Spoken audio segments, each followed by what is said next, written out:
The world just changed, and most Americans have absolutely no idea how deep this goes. Right now, as you sit here watching this, the Strait of Hormuz, that narrow 39-kilometer strip of water between Iran and Oman, has effectively been closed to Western-aligned shipping. Not theoretically, not as a warning, actually closed. Following joint U.S.-Israeli strikes on Iranian targets in late February 2026, maritime traffic through the strait collapsed by more than 90%.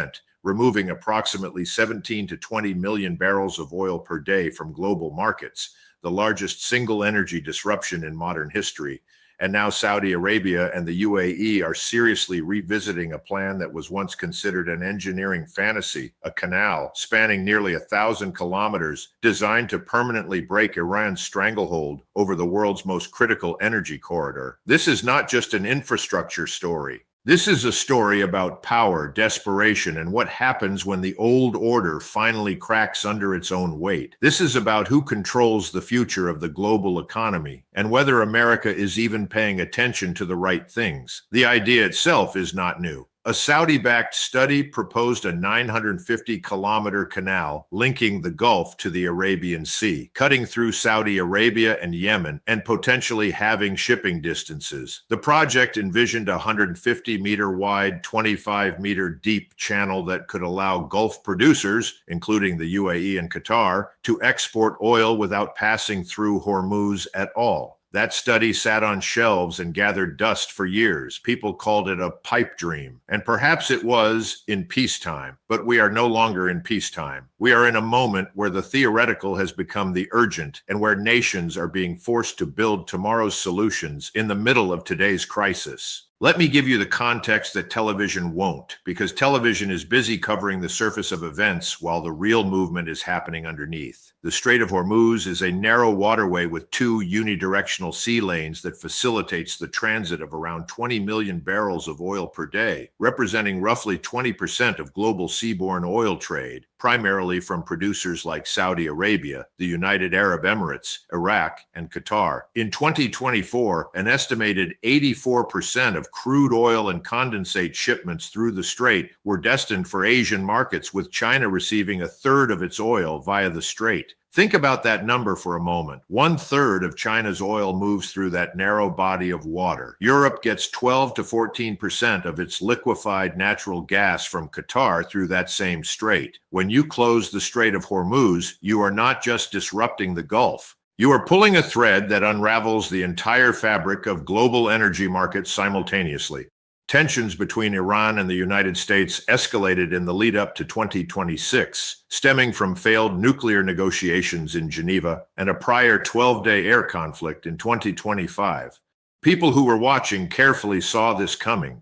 The warning signs were there. The insurance premiums were rising. The tanker routes were already being quietly rerouted months before the shooting started. But the political class in Washington, as it so often does, chose to look at the short term rather than ask the harder structural questions about what happens when the Hormuz corridor finally goes from a theoretical vulnerability to a real one. Well, now they have their answer, and it is not a comfortable one. The existing workarounds are being stretched to their absolute limits right now. Saudi Arabia's East-West Pipeline Network, or Petroline, is a roughly 750-mile system that transports crude across Saudi Arabia, connecting Abqaiq on the oil-rich kingdom's eastern Gulf Coast to the port of Yanbu on the Red Sea. The UAE's Abu Dhabi crude oil pipeline, known as ADCOP, or the Habshan-Fujairah pipeline, is the other primary bypass infrastructure in play. These are real assets. These are pipelines that exist today, that are moving oil today, and that are being pushed harder than they have ever been pushed. But while these pipelines can take on some of the shipments that usually go through the strait, their combined capacity is only about 9 million barrels per day, compared with about 20 million barrels per day for the strait. That is a gap of roughly 11 million barrels every single day. 11 million barrels. To put that in perspective, that is more oil than the entire United States produces domestically on its best days.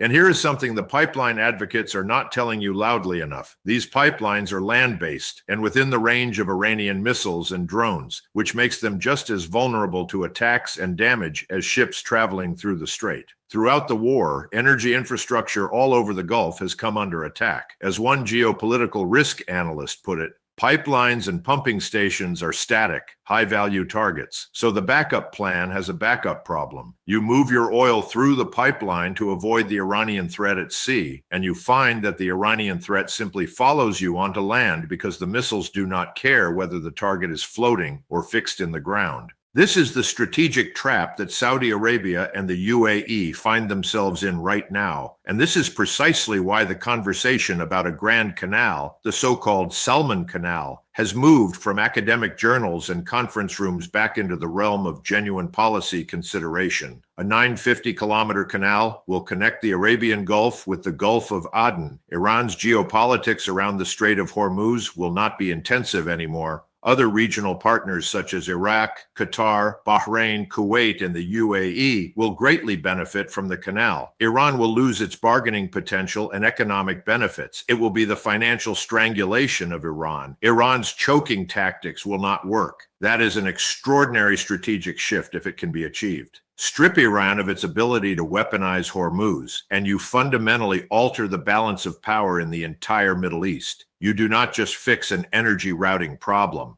You remove one of Iran's most potent tools of geopolitical leverage permanently. Now, let us be honest about the engineering challenge here, because anyone who tells you this is simple is not being straight with you. Running a canal from the Gulf to the Indian Ocean would involve crossing the Hajar mountain range, which runs between the UAE and Oman, and in places rises to 3,000 meters. That would mean building multiple locks capable of carrying vast tankers, to say nothing of the pumping infrastructure necessary to move the vast amounts of water involved. The 82-kilometer Panama Canal has just 6 pairs of locks. The 193-kilometer Suez Canal has none. The Suez and the Panama Canals are engineering marvels. What is being proposed here would make both of them look modest by comparison. The terrain alone is a formidable adversary. The elevation changes, the geological complexity, the sheer distance involved, none of these problems are unsolvable,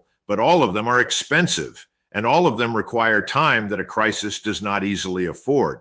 Building a canal through mountainous terrain would require years of excavation and massive capital. Even if completed, the result would likely be another narrow transit corridor, one that could be blocked by a single-stranded vessel or targeted during conflict. Critics are right to raise these concerns. Engineering a solution to a geopolitical problem does not automatically make that solution immune to geopolitics. A canal is a physical object in a physical world, and physical objects can be struck, blocked, and disrupted just like any other infrastructure. The canal would need to be defended, maintained, and insulated from the same regional instability that made it necessary in the first place.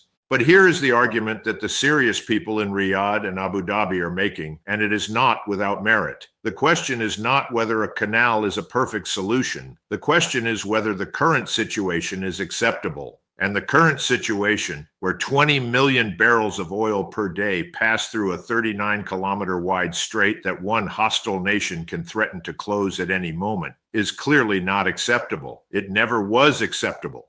The world simply tolerated it because the crisis had not yet arrived. Now the crisis is here, and the tolerance is gone. The Salman Canal will decrease Iran's sphere of influence and heft in West Asia. It will revive the empty quarter. It will create jobs and build new cities along the canal. Industries for desalination will emerge. Its reliance on the Strait of Hormuz will be significantly minimized. There is a development argument being made alongside the strategic one. The canal route passes through some of the most desolate and underdeveloped terrain in the Arabian Peninsula. A project of this scale does not just move oil, it moves people, capital, and civilization itself into areas that have been essentially empty for all of recorded history. Saudi Arabia's Vision 2030 is already built on the premise that the kingdom needs to stop being purely dependent on oil revenues and needs to build economic diversification. A canal of this magnitude would anchor that diversification in something tangible and generational.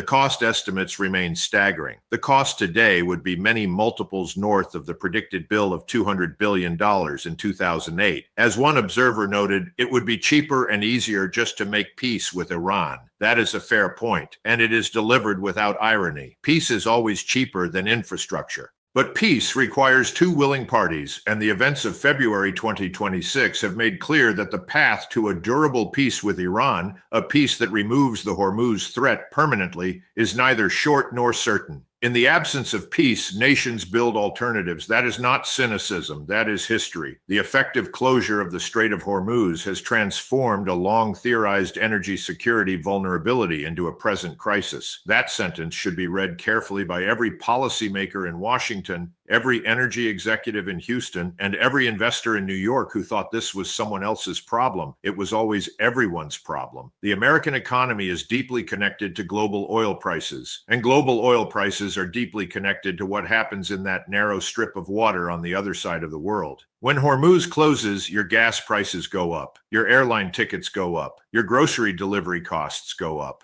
Everything that requires energy to produce or transport becomes more expensive, and the ripple effects move through the entire economy like a shockwave. On March 29th, Pakistan hosted a meeting with Egypt, Saudi Arabia, and Turkey to discuss reopening the Strait of Hormuz. Diplomacy is happening in parallel with engineering. Governments are trying to thread the needle between the immediate crisis and the long-term structural reform that the crisis has made unavoidable. But here is the reality that diplomacy cannot change. Even if the strait reopens tomorrow, the vulnerability it represents does not disappear. Hormuz will always be 39 kilometers wide. Iran will always sit on its northern shore. The geography is fixed. Only the political relationship with Iran changes. And political relationships, as anyone who has studied history understands, can change back. What Saudi Arabia and the UAE are reaching for right now, whether through pipelines being pushed to their capacity limits today or through the grand ambition of a canal project that might take a decade to build, is permanent strategic independence. They want to be in a position where Iran's ability to threaten Hormuz is simply irrelevant to their economic survival. That is not an aggressive posture. That is a defensive one, born from decades of living next to a neighbor who has repeatedly demonstrated its willingness to use geographic leverage as a weapon. And what does America's role look like in all of this? That is the question worth sitting with, because the United States launched the strikes that triggered this crisis, and the United States is now watching its Gulf allies scramble to adapt to a situation that American military action directly created. Whether that action was justified is a separate conversation. What matters here is that the strategic consequences of it, the disruption to global energy markets, the pressure on Gulf infrastructure, the acceleration of alternative route planning are now unfolding in real time, and they will shape the energy geopolitics of the next several decades. The canal, if it ever gets built, will be a monument to this moment. It will be a physical reminder carved into the Arabian Peninsula itself of what happens when nations finally run out of patience with a choke point they never actually controlled.